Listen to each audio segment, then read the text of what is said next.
হালকা কালার করা বিয়েবাড়ির 250 পিস মুরগির রোস্ট রান্নার রেসিপি। বাবুর্চির হাতে এই 250 পিস মুরগির রোস্ট রান্না করার পদ্ধতি দেখে নিন।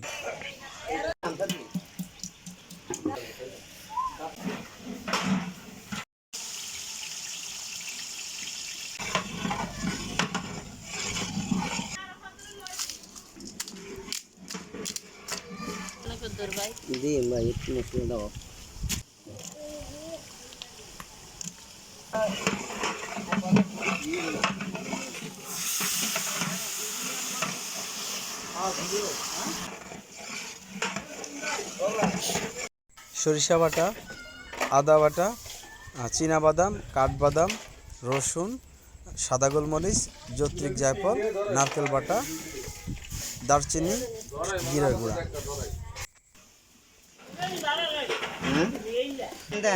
রসুন, আদা, রসুন,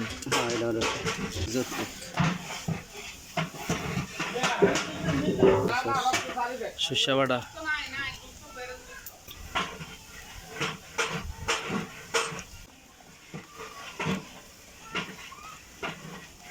ধনিয়ার গুঁড়া 200 গ্রামের প্যাকেট একটা,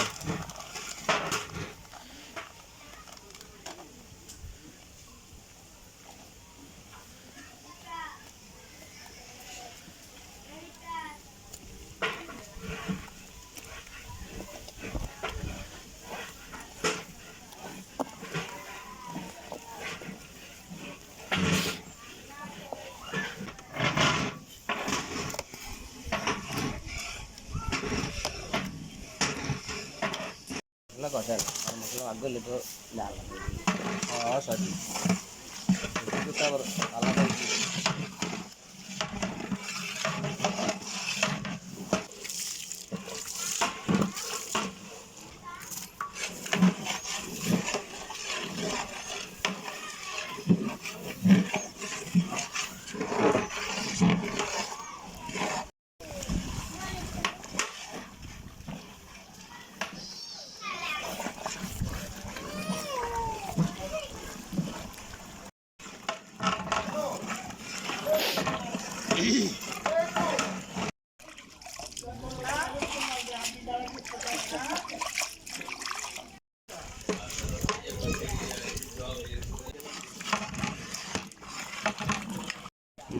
এবার টেস্ট আই না হেয়ার পর এত মশলা দেওয়ার পর মনে হয় যে টেস্টটা কি নিল।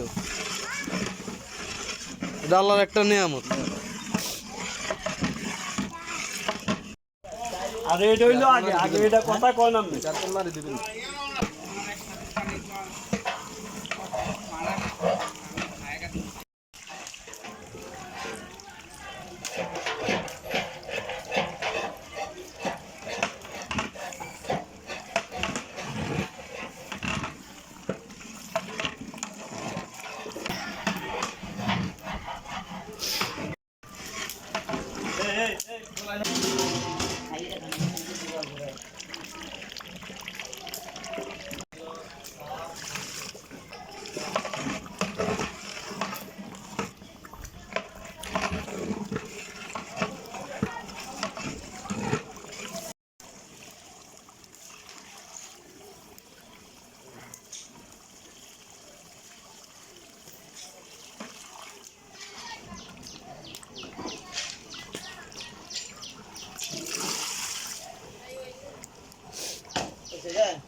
পুরো মশলাটাকে আমরা প্রায় 2 ঘন্টা যাবত কষিয়ে এইরকম অবস্থা এসেছে, মানে আমাদের পুরোপুরি কষানো হয়ে গেছে। পুরোপুরি যখন কষানো হয়ে যাবে তখন তার কালারটাই আসবে অন্যরকম। এবার এর সাথে আমরা জিরার গুঁড়ো দিয়ে দেব।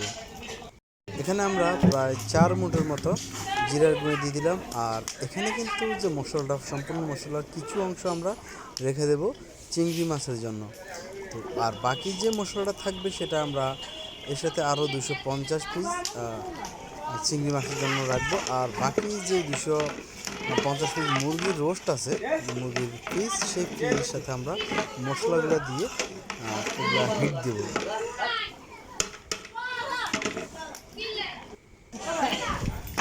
মশলা পুরোপুরি হয়ে গেছে, এখন আমরা এটা উঠিয়ে নিলাম। এরা আপনারা কয়জন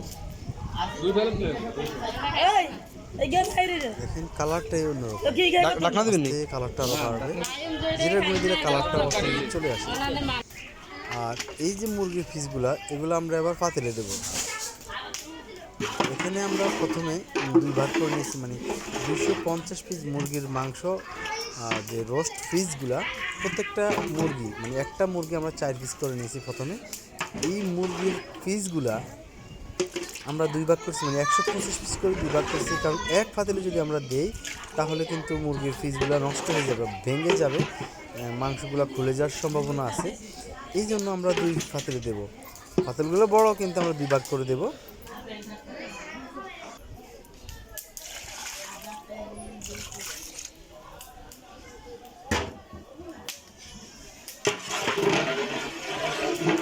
সব একসাথে মাঝখান দিয়ে তো ওই যে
সেই কাকা